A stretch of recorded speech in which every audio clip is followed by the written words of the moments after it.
과 삶이 채워지는 귀한 복으로 함께하여 주옵소서.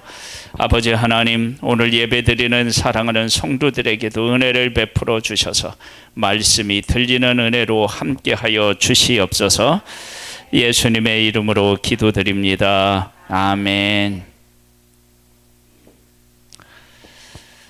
하나님의 말씀 보겠습니다. 출애굽기 11장 13장까지 말씀인데요.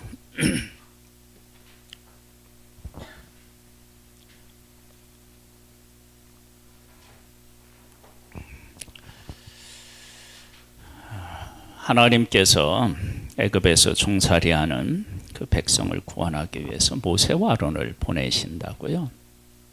보내셔서 바로에게 반복적으로 하신 말씀이 있어요.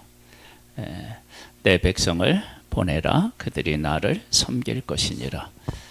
이것은 출애굽기의 주제라고 해도 과언이 아니고요. 하나님의 백성들이, 이스라엘은 바로의 그리고 애굽에서 종살이할 존재가 아니라 하나님의 백성으로서 하나님을 섬겨야 되는 귀한 존재다. 만일에 이 말을 듣지 아니하고 이 의미를 깨닫지 못하면 어떻게 되느냐? 하나님께서 10가지 재앙으로 그들을 치십니다. 그러니까 이스라엘이 하나님의 백성이라고 하는 사실을 거부하고 그 백성을 보내지 않으면 하나님께서 가만두지 않겠다. 그래서 바로와 애굽 사람들에게 하나님이 10가지 재앙을 내리시는데 이 재앙이 참 끔찍합니다. 첫 번째는 물이 피가 되는 거예요. 근데 이게 피가 되는 것이 애굽 전역에 피가 있게 만드셔요. 악취가 난대요. 그 악취가 얼마나 힘들었을까 그런 생각을 해봅니다.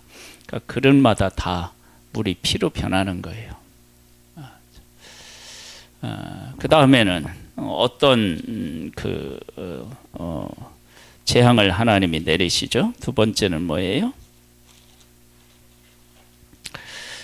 개구리가 물에서 올라와서 막 온 집안에 가득하고 잠자는 침실에도 막 개구리가 뛰어다녀요. 여러분, 끔찍하죠. 잠을 제대로 못 자는 거죠. 어떻게 잠을 잘 수 있겠습니까? 세 번째는 티끌을 날렸는데 그게 사람에게 붙으면 막 이가 돼서 사람을 괴롭히는 거예요. 우리 어렸을 때는 좀 이가 있었죠. 그래서 그때는 막 참빗이라는 그래서 참빗이 있어서 이렇게 긁으면 막 이가 거기에 있으면 손톱으로 꼭꼭 눌러서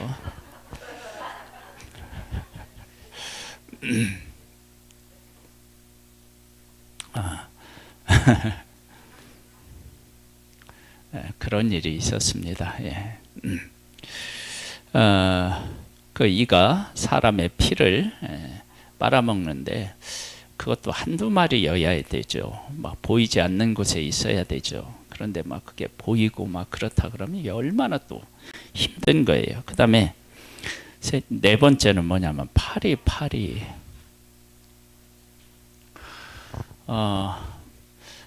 막 말하려고 입을 열었는데 파리가 막 입 안으로 들어온다. 밥을 먹으려고 하는데 막 그 숟가락에 막 파리가 붙는다. 음식을 만드는데 음식에 막 파리가 막 이렇게 있어서 같이 막 요리를 한다. 막 이러면 이게 얼마나 힘들겠습니까? 그 다음에는 뭐냐면 가축들이 다 죽습니다. 그리고 악성 종기가 생겨서 사람들이 막 고통을 겪습니다. 우박이 내려서요. 그 짐승이고 그리고 어떻게 해요? 그 농작물이고 다 이렇게 막 하나도 나지 뭐냐면 수확을 거둘 수가 없고요. 짐승들도 우박에 맞아 죽습니다.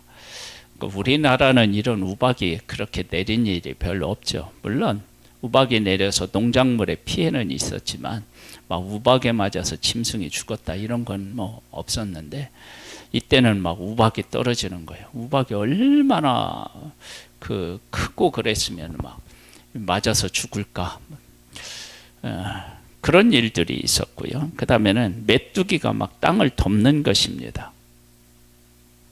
메뚜기에는 지금도 있죠. 지금도. 그래서 메뚜기가 한번 지나가면 남는 게 하나도 없다 할 만큼 큰 재앙이고, 그 다음에는 흑암입니다. 안 보입니다. 안 보여. 여러분, 안 보이면 공포가 찾아옵니다. 근데 이때 당시에 흑암, 하나님이 어둡게 하셨을 때 어두우면 촛불 켜면 되지 않느냐 그러는데, 만약에 촛불을 켜거나 햇불을 켜려고 했는데 켰다, 그래도 그 불이 어둠을 몰아내지 못했을 거라고 저는 생각합니다. 그래야 재앙이죠. 불을 켰는데 환해진다, 그럼 그게 뭔 재앙이겠습니까? 그렇죠? 그리고 그 재앙은 사람이 어떻게 그 재앙에서 벗어날 방법이 없어요. 그래서 바로와 그 애굽 사람들이 이걸 제발 좀 물러가게 해달라고 간구를 하면, 그러면 모세와 아론이 하나님 앞에 기도하면 하나님께서 그것을 다시 원래의 상태로 다시 회복시키는 일들이 반복되었죠. 그리고 이제 10번째 재앙이 하나님의 백성을 보내지 않으니까 하나님께서 애굽에서 처음 태어난 것을 다 하나님이 심판하십니다. 그래서 애굽에서 죽지 않은 사람, 아는 가정이 단 한 가정도 없는 거예요. 다 죽는 거예요. 왜냐하면 첫 번째 태어난 사람은 아버지가 죽기도 하고 할아버지가 죽기도 하고 자식이 죽기도 하고, 그렇죠? 그리고 지금 우리 집 식구 구성원에는 없어도 나에게 형제가 있을 거 아니에요. 형제. 그렇죠? 또 자매가 있을 거 아니에요. 그렇게 다 연결되는 거예요. 그럼 또 처갓집이 있을 거 아니에요. 그러니까 어느 집은 아마도 몇 명의 남자들이 죽는 경우도 생겼을 거예요. 그렇죠? 우리 집으로 말하면 제가 죽는 거고요. 그렇죠? 그 다음에 우리 처갓집으로 가면 큰 처남이 죽는 거예요. 그렇죠? 그렇게 되잖아요. 그 다음에 그것으로 끝나는 게 아니에요.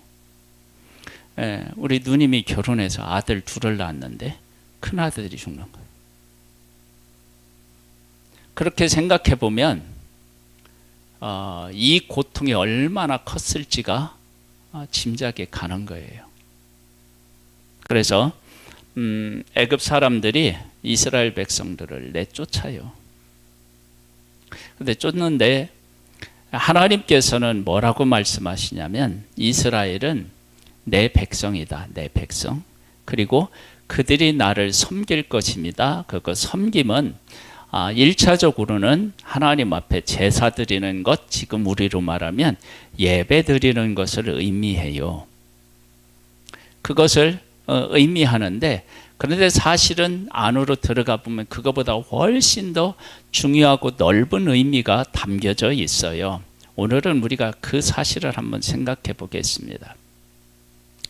여러분, 내가 누구냐라고 이야기를 할 때 나는 어느 가문에서 태어나서 어떤 인생을 살았고, 그리고 나라고 하는 이름을 가지고 있고, 각자 그것이 나라고 생각할 수 있습니다. 물론 그것이 내가 아닌 게 아니라 그 안에 있는 나는 납니다. 즉 이스라엘 백성들이 애굽에서 종살이를 하고 있었고요. 바로의 명령에 의하여서 비듬과 람셋이라고 하는 큰 성을 건축하고 있었어요. 그것은 현실적인 면에서 보면 사실이에요. 그런데 영적으로 보면 이스라엘 백성들은 아브라함을 선택하셨고 아브라함 아들 이삭을 선택하셨고 이삭의 아들 야곱을 선택하셨고 야곱이 낳은 12명의 아들을 하나님이 선택하셨어요. 그리고 그들이 생육하고 번성하여서 장정만 60만이 되도록 이렇게 하나님께서 세우셨어요. 그 세운 이스라엘은 하나님의 백성이었고 하나님의 약속을 가지고 있는 사람이었어요. 자, 이거 다시 한번 얘기해요. 나는 어떤 존재냐? 저는 누구의 아들이기도 하고요. 누구의 남편이기도 하고요. 누구의 아버지이기도 해요. 그리고 저는 제 이름을 가지고 있어요. 그런데 이것이 나의 전부가 아니라 나는 예수 그리스도로 말미암아 구원을 받은 하나님의 자녀라고 하는 것을 가지고 있어요. 그런데 애굽 사람들이 이 사실을 인정하지 않고 이스라엘 사람들을 잡아 놓았을 때 조금 전에 말씀드린 10가지 재앙을 만나서 이스라엘 백성들을 하나님의 백성이라고 인정해야만 됐고 인정하지 않고 잡아 놓았을 때는 하나님이 그들을 치셨다고요. 여러분, 이것은 지금 우리들에게 주는 메시지가 엄청나요.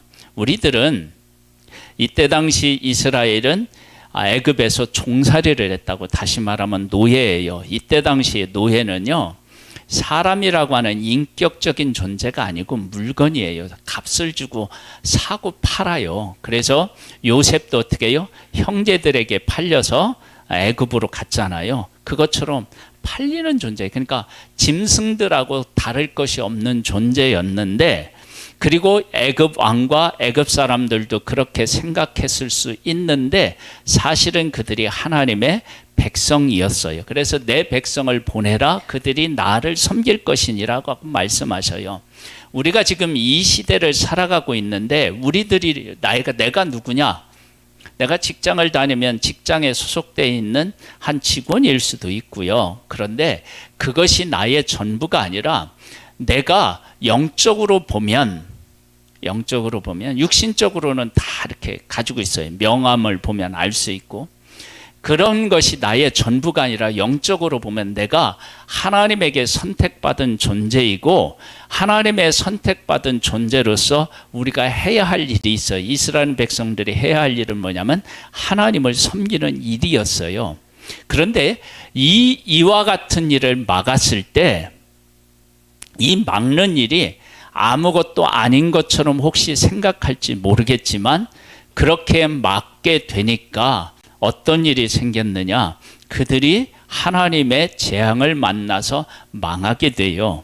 그런데 그 일이 처음에는 애굽 사람들이, 바로와 애굽 사람들이 이스라엘 백성들을 노예로 삼고, 그리고 그들에게 막 노동을 시키고 자기들이 해야 할 일들을 그들로 하여금 다 하게 만들었을 때에도 아무런 일이 일어나지 않았을 때가 있었어요. 그러니까 애굽 사람들이 주도권을 쥐고 자기들 마음대로 할 수 있었을 때가 있었다고요. 그런 때가 있었다고요. 그런데 그때도 이스라엘은 하나님의 백성이었고 하나님을 섬기도록 부름을 받은 존재였어요. 지금 우리들이 하나님을 섬기고 하나님 안에서 살아가는데 세상이 주도권을 쥐고 있는 것처럼 현실적으로 보일 수 있어요. 그러니까 남편이 아내에게 교회 가지 말라, 그러면 교회를 못 나오는 상황에 처해 있는 사람도 있을 수 있다고요. 그리고 직장에 가는데 직장의 상사나 사장이 교회 나가지 말고 일해라, 그래서 일해야 되는 사람도 있을 수 있어요. 그러니까 이스라엘 백성들이 애굽에서 바로의 명령에 따라서 바로가 명령하는 대로 다 순종해야 되는 때가 있었다고요. 그런데 하나님께서 모세와 아론을 보내서 구원을 시작하시니까 어떤 일이 생겼느냐면 바로가 이스라엘 백성들에게 명령을 이제 못 내려요. 내릴 수가 없어요. 그리고 이스라엘 사람들을 애굽 사람들이 괴롭힐 수가 없어요. 그러한 때가 온다는 거예요. 그러면 우리들의 지금의 삶도 똑같은 거예요. 우리가 해야 되는 일 중에 가장 중요한 일이 뭐냐면 두 가지를 기억하는 거예요. 내가 누군지를 아는 거예요. 그리고 내가 해야 할 일을 아는 거예요. 그 중에 대표적인 게 뭐라고요? 두 가지가 뭐라고 해요? 하나는 내가 하나님에게 속한 하나님의 사람이라고 하는 사실을 깨달아 앉는 것이고, 두 번째는 하나님 앞에 예배하는 거예요. 근데 지금 와서 예배를 드리고 있잖아요. 예배를 드리고 있는데 이 예배가 단순히 이렇게 나와서 하나님 앞에 찬양하고 기도하고 말씀을 듣고 가는 것으로 끝나지 않아요. 이스라엘 백성들을 뭐라고 말씀하냐면 그들이 나를 섬길 것이나 했을 때 그 섬김의 첫 번째는 뭐냐면 예배가 돼요. 예배인데 예배로서 끝나는 것이 아니에요. 그들이 예배를 드리는 것으로 끝났다 그러면 애굽에 있었을 수도 있어요. 그러나 예배로 끝나는 것이 아니라 그들이 나를 섬길 것이냐 하는 말씀 속에는 하나님의 언약이 들어있고 그 언약을 이루는 백성으로 살아야 된다라고 하는 거예요. 그러면 이스라엘 백성들이 하나님의 약속을 받았고 그 약속을 이루려면 어디로 가야 하느냐면 약속의 땅으로 가야 돼요. 그래서 약속의 땅으로 가고 약속의 땅으로 가서 자기들 마음대로 살아가는 것이 아니라 하나님이 이렇게 살라라고 말씀하시는 명령대로 살아야 돼요. 그래서 출애굽했을 때 시내산에서 하나님이 뭐를 주셔요? 말씀을 주셔요. 언약을 주셔요. 그 말씀대로 하나님이 약속하신 곳에 가서 살아야 돼요. 그렇게 살면 어떤 일들을 그들을 통해서 하시고자 계획하고 계셨느냐? 하나님이 온 인류를 이스라엘 백성을 통해서 구원해 내실 계획을 가지고 계셨어요. 그러니까 이스라엘 백성들이 하나님으로부터 받은 그 약속과 언약은 어마어마한 큰 것이었어요. 왜냐? 온 세상을 만드신 하나님이 그들을 통해서 계획을 세웠기 때문에 그 계획은 우리가 세운 것보다 훨씬 더 크고 위대한 일이에요. 그래서 이스라엘 백성들을 통해서 온 나라가 하나님을 깨달아 알고 하나님을 섬기게 만드는 일을 하도록 이스라엘이 부름을 받았다고요. 그 귀한 일들을 감당해 내야 했던 거예요. 그렇다면 우리도 지금 똑같은 사명을 받고 지금 살아가고 있거든요. 그런데 살아가고 있는데 우리들의 현실을 보면 우리들이 주인공이 아니라 예수 안 믿는 사람이 훨씬 더 주인공 같잖아요. 그렇죠? 우리가 이렇게 이제 나가서 이렇게 전도를 해보면 우리가 전도를 하고 있는 우리가 사실은 주인공이거든요. 근데 전도 이렇게 대상자들이 자기들이 막 큰 어떤 그런 거 된 것처럼 막 생각한단 말이에요. 근데 그러하게 생각할 수밖에 없는 현실이에요. 왜냐하면 자기들 마음대로 살아도 어떤 일들이 일어나지 않고 자기 마음대로 얼마든지 살 수 있는 것 같은 것이 현실이니까요. 그러니까 그러한 때가 있어. 그러나 그렇게 역사는 지속되지 않아요. 어느 순간 하나님께서 하나님의 백성을 구원해야 되겠다고 생각하시고 모세와 아론을 보내시니까 이 모든 애굽 사람들이 지금까지 했던 일들이 다 멈추고요. 하나님이 하시고자 하는 일들이 하나하나 이루어지는데 그러한 일들이 앞으로 우리의 삶 속에 역사 가운데 일어난다고요. 그게 언제예요? 이제 지금 이게 시작되었다고 할 수 있어요. 어떻게 그 출애굽에서는 시작되었느냐? 하나님의 구원이 출애굽기에 보면 이스라엘 백성들이 생육이 막 중다했대요. 자식을 많이 낳는 거예요. 자식을 많이 낳으니까 이스라엘 백성들이 어떤 일을 당하게 되느냐? 애굽 사람들이 이스라엘 백성들이 많아지니까 겁이 나요. 그래서 이스라엘 백성을 핍박해요. 핍박하는데 첫 번째는 집을 주지 아니하고 벽돌을 예전과 같이 똑같이 만들래요. 그래 막 반은 집 주스러 다니고 밤은 벽돌 만들고 그러니까 얼마나 힘들겠어요. 그렇게 힘든 일을 겪고요. 두 번째는 산파를 통해서 사내 아이들을 죽이라고 하는 명령을 받았어요. 그런데 산파들이 하나님이 두려워서 감히 그 일을 못해요. 그 다음에 세 번째는 어떻게 되냐면 아들을 낳으면 나일강에 버리라고 했다고요. 죽이라고 얘기했다고요. 이런 일들을 겪을 때는 바로가 역사의 주인인 것 같고 바로의 힘이 대단한 것 같았는데 하나님의 구원이 시작되니까 바로가 어떻게 해요? 꼼짝 못해요. 그래서 어떻게 되냐?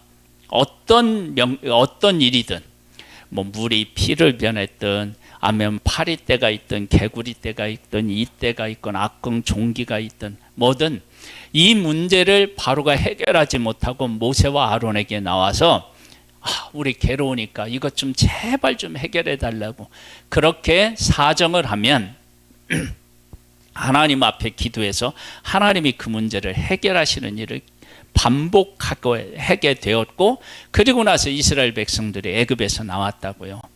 여러분 지금 우리들이 하나님의 사람으로 살아가는데 우리가 별 볼 일 없는 존재로 세상에 비춰줄 수 있어요. 그런데 이렇게 역사가 끝나지 않아요. 반드시 하나님께서 하나님의 사람들을 세워서 우리는 하나님의 백성이라고 하는 사실을 세상에 다 드러내 보이실 때가 있어요. 그때가 반드시 우리에게 어떻게 하고요? 온다고요. 그래서 지금 우리들이 어떤 마음을 가지고 살아야 되느냐? 내가 하나님에게 속한 사람이고 하나님을 예배하고 섬기는 존재로 부름을 받았다라고 하는 사실을 분명히 인식해야 돼요. 깨달아 알아야 돼요. 그리고 이것이 얼마나 중요하고 소중한 일인지에 대한 것을 인식해야 돼요.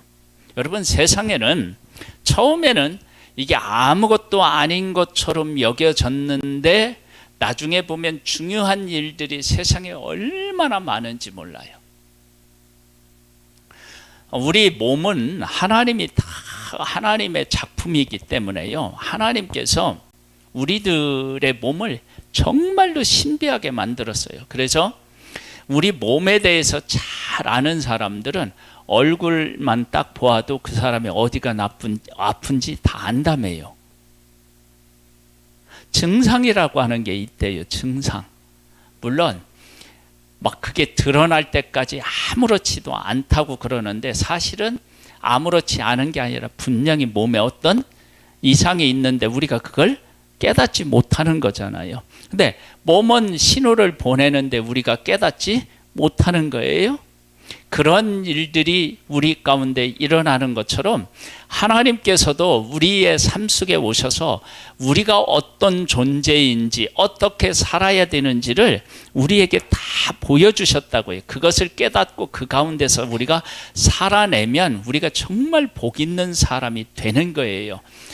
이건 너무너무 중요한 이야기예요. 그래서 오늘 제목이 유월절과 무교절인데요. 한번 11장을 보겠습니다. 여호와께서 모세에게 이르시기를 내가 이제 한 가지 재앙을 바로와 애굽에 내린 후에야 그가 너희를 여기서 내보내리라. 그가 너희를 내보낼 때에는 여기서 반드시 다 쫓아내리니 백성에게 말하여 사람들에게 각기 이웃들에게 응급해물을 구하게 하라 하시더니 여호와께서 그 백성으로 애굽 사람들의 은혜를 받게 하셨고 또 그 사람 모세는 애굽 땅에 있는 바로의 시내와 백성의 눈에 아주 위대하게 보였더라. 모세가 바로에게 이르되 여호와께서 이와 같이 말씀하시기를 밤중에 내가 애굽 가운데로 들어가리니 애굽 땅에 있는 모든 처음 난 것은 왕이 앉아 있는 바로의 장자로부터 맷들 뒤에 있는 몸종의 장자와 모든 가축의 처음 난 것까지 죽으리니 애굽 온 땅에 전무후무한 큰 부르짖음이 있으리라. 그러나 이스라엘 자손에게는 사람에게나 짐승에게나 개 한 마리도 그 혀를 움직이지 아니하리니 여호와께서 애굽 사람과 이스라엘 사이를 구별하는 줄을 너희가 알리라 하셨나니. 여러분 잘 보세요. 우리가 구별은 두 가지 종류로 그때 있었어요. 애굽 사람들은 이스라엘을 종으로 삼아서 애굽 사람들은 주인이고 이스라엘은 종이었죠. 그렇게 구분을 지었겠죠. 그런데 하나님은 어떻게 구분을 지었느냐? 이스라엘은 하나님의 백성이고 애굽 사람들이 만일 이스라엘을 붙잡고 있다 그러면 형벌을 받을 자들이었다고요. 그러니까 육신적으로 보면 그 애굽 사람들이 주인이었는데 영적으로 보면 이스라엘이 주인이고, 그리고 그것을 가로막고 있는 애굽 사람들은 하나님 앞에 큰 죄를 짓는 죄인이었단 말이에요.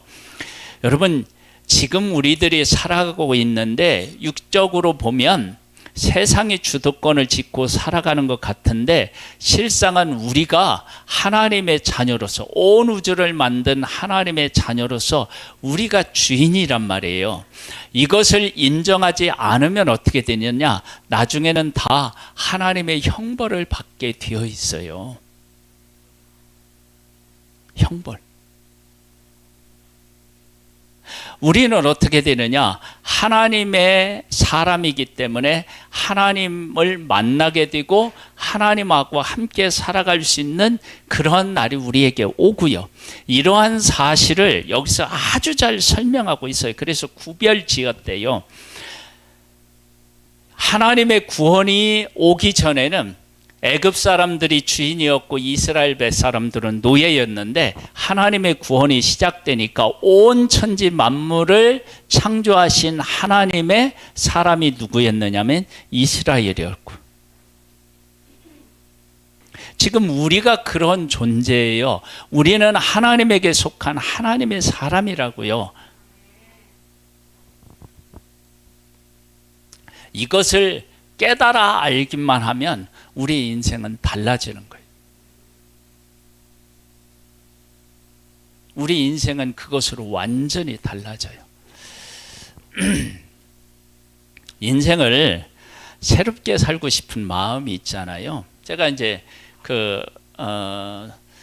요한복음 2장에 가나의 혼인잔치에서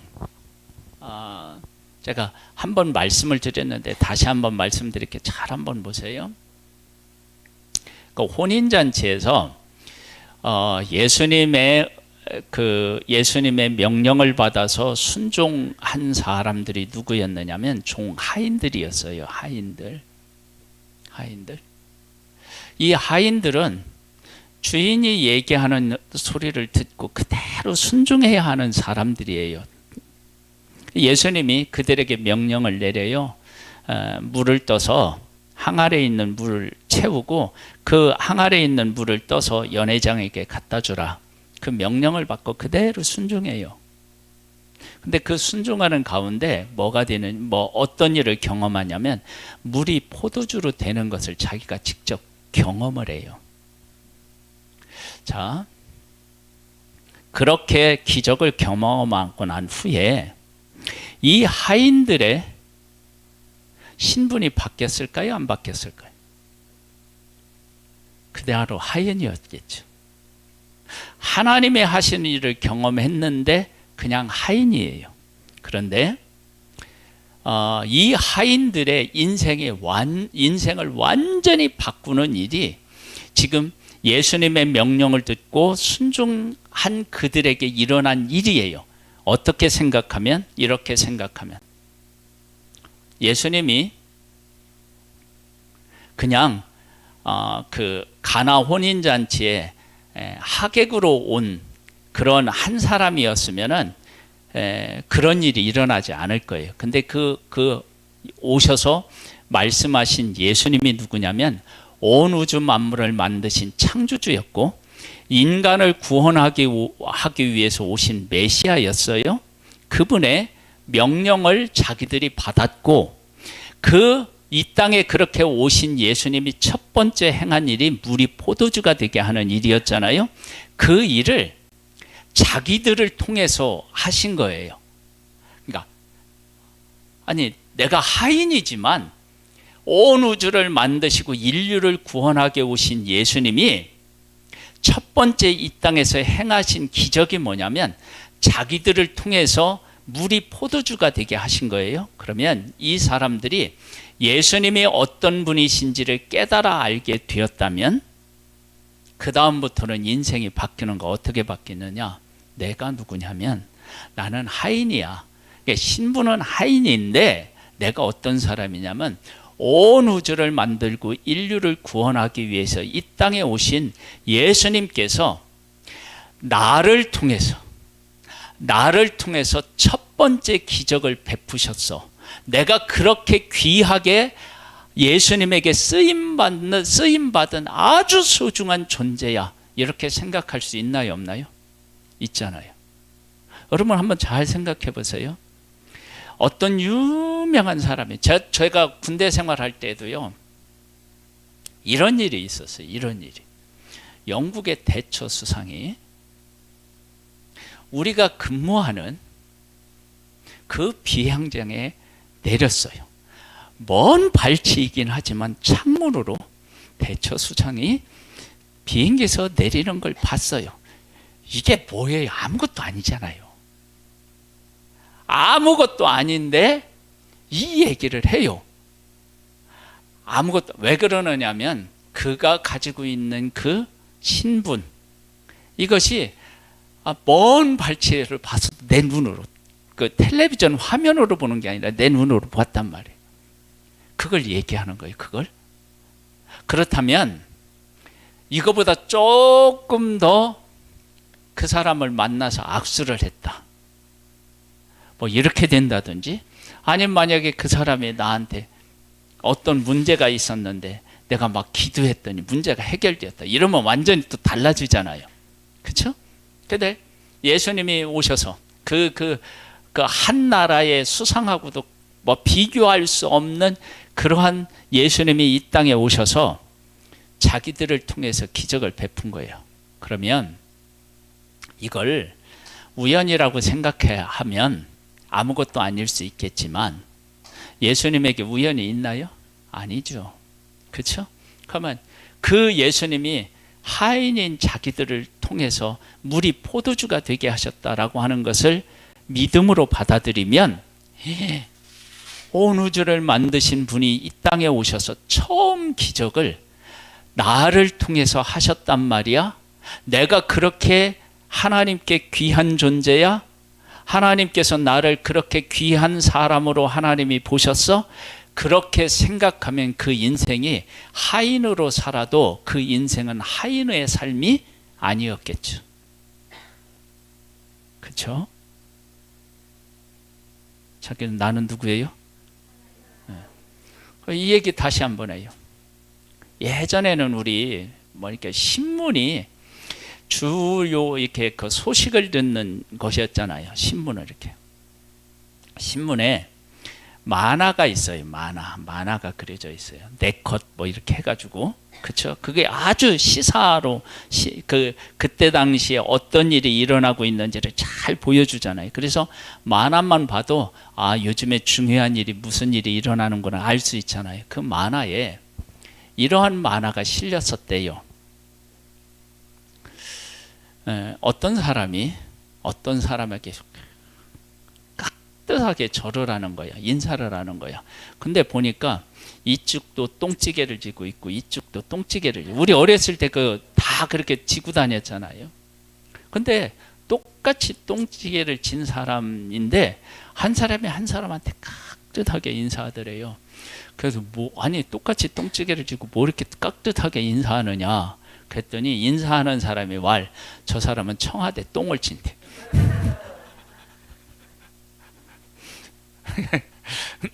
이게 무엇을 의미하는지 감이 오잖아요. 그렇죠? 여러분, 내 삶 뒤에 누가 계시느냐라고 하는 것을 깨닫는 것은 인생을 달리 살아갈 수 있는 거예요. 근데 하인이, 물떠온 하인이 자기를 통해서 예수님이 첫 번째 기적을 베푸셨다라고 하는 것을 깨닫게 된다면, 나는 세상적으로는 하인이라는 신분을 가지고 계속 살아가지만 나는 그런 존재만이 아니라 예수 그리스도의 명령을 받아서 순종해서 물이 포도주가 되게 하는 일에 쓰임받는 아주 귀한 존재야 라고 생각할 수 있는 거예요. 이게 얼마나 중요한 문제입니까? 그러면 지금 우리들의 삶도 똑같아요. 여러분, 우리의 삶이 예수 그리스도를 믿고 나면 완전히 바뀌면 얼마나 좋을까요? 그렇죠? 가난했던 사람이 막 부자가 되고, 병든 사람이 막 낫고, 문제가 막 해결되지 않은 사람이 예수님을 믿었더니 막 형통하게 되고, 직장을 구하는데 직장이 잘 안 구해지는데 예수님을 믿었더니 막 좋은 직장에 들어가. 물론 이런 걸 간증하는 분들이 있지만 그런 분들은 소수이고요. 대부분의 경우는 다 막 지지고 볶고 살아가잖아요. 그런데 우리의 인생이 어떻게 바뀌느냐? 하나님이 나를 어떻게 보시고 나를 어떻게 쓰시는지를 깨달아 알면 인생이 바뀌는 거예요.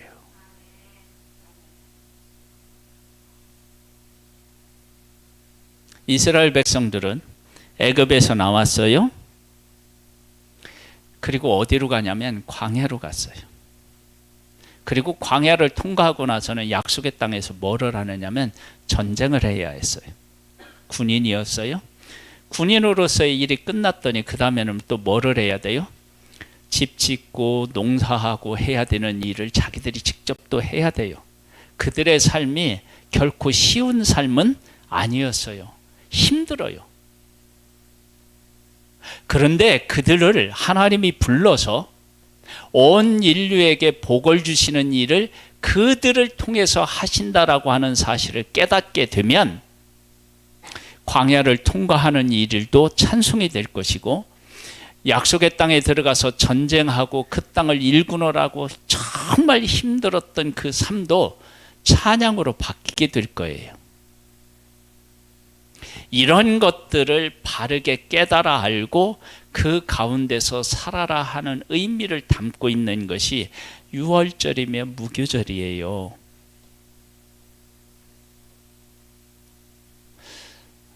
여러분, 우리 예수님을 믿는데, 예수님을 믿으면 정말로 우리들이 바라고 있는 것처럼 잘 살고 형통하고 그러면 얼마나 좋겠어요. 근데 하나님은 그렇게 하는 사람은 일부분이고 그렇지 않은 사람이 대다수예요. 그러면 왜 하나님은 이렇게 차별을 두시느냐? 그건 차별의 문제가 아니라 믿음의 영역의 문제이기 때문에 그래요. 왜 그러느냐면 이런 거예요. 이건 뭐 노또하고 얘기를 하면 좀 이렇게 제대로 뜻을 이렇게 담고 있지 못하지만 쉽게 예를 들면 이래요. 왜 로또를 사죠? 복권을? 누군가가 당첨되잖아요. 그렇죠? 그러니까 나도 당첨이 될 수 있겠구나 하고 사는 거예요. 어느 날 보니까 제가 농협을 갔다 오다니까 농협이 맞은편에 복권을 파는 집이 있어요. 근데 이 복권을, 우리나라 복권을 파는 게 아니라 미국 복권을 파는 가게가 있더라고요. 거기에 뭐라고 써 있냐면 당신도 강남 건물주가 될 수 있습니다. 복권 금액이 큰가 봐요. 그렇게 써 있더라고요. 써 있어. 우리 인생이 복권 하나 당첨되면 인생이 바뀌겠죠. 근데 대부분 망한대요. 복권에 당첨되면 관리를 못해서 망한대요. 근데 하루아침에 막 인생이 이렇게 바뀌잖아요. 이렇게. 그리고 그런 사람이 있잖아요. 그러니까 그걸 사는 거예요. 그런데 그것은 도박과 같은 일이라면 하나님을 만나고 하나님이 하시는 일을 깨닫게 되면 하나님께서, 온 우주를 만드신 하나님께서 내 인생을 책임지시고 이끌어 주시는 진짜 대박을 맞게 돼요. 그래서 우리들이 하는 일은 이제 세상 사람들하고 똑같은 일을 해도 똑같은 일이 아니에요.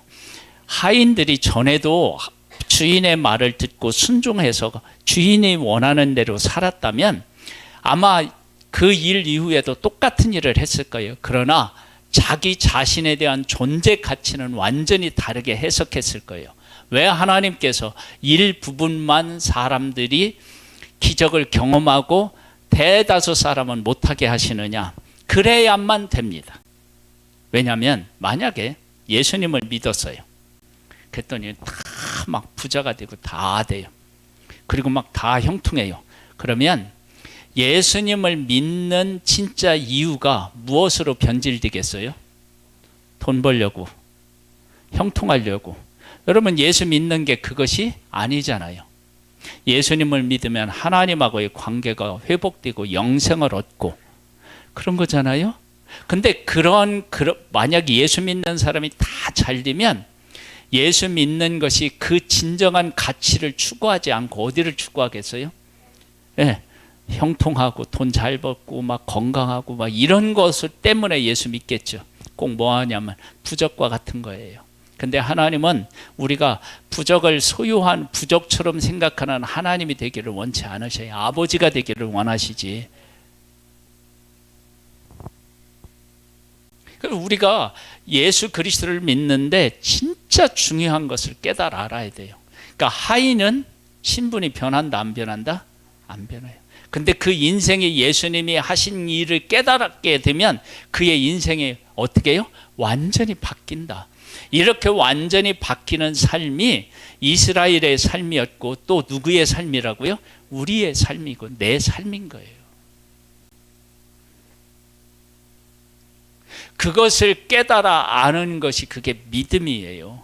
하나님은 그 일을 위해서 오늘도 우리 가운데서 일하고 계셔요. 내가 예수님을 믿었더니 삶이 더 힘들더라. 더 힘든 게 맞아요. 이스라엘 백성들도 모세를 보내서 찾아갔을 때 더 힘들었어요. 그런데 그 힘든 것이 충분히 그런 대가를 지불할 만큼 힘든 일이에요. 여러분, 그것을 깨달아 알고요, 신앙생활을 하면서 나의 신분, 나는 하나님의 백성이다, 그리고 그들이 나를 섬길 것이다, 하나님을 섬기는 존재로 내가 부름을 받았다라고 하는 사실을 깨달아 알고 내가 그런 복된 사람이라는 것을 알게 되면 뭐가 바뀌냐면 내 인생이 완전히 바뀌어요. 내 인생이.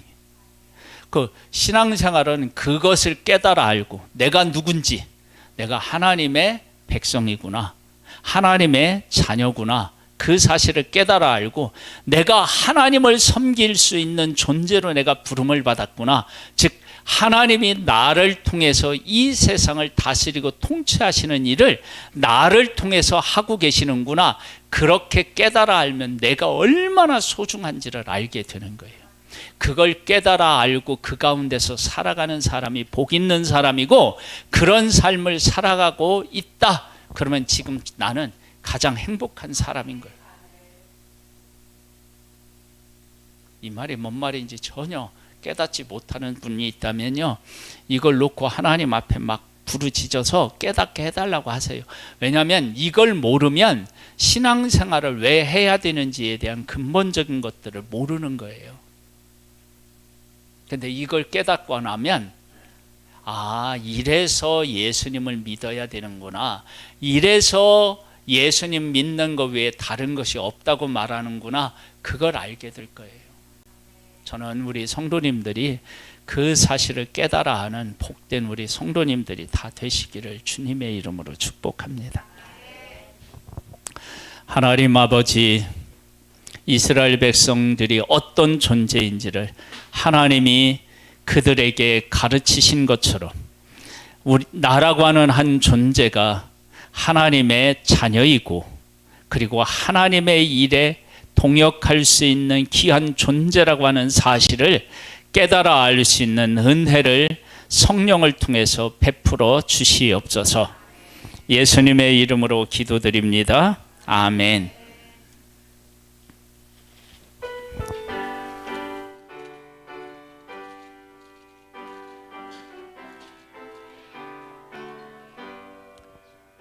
주 없이 살 수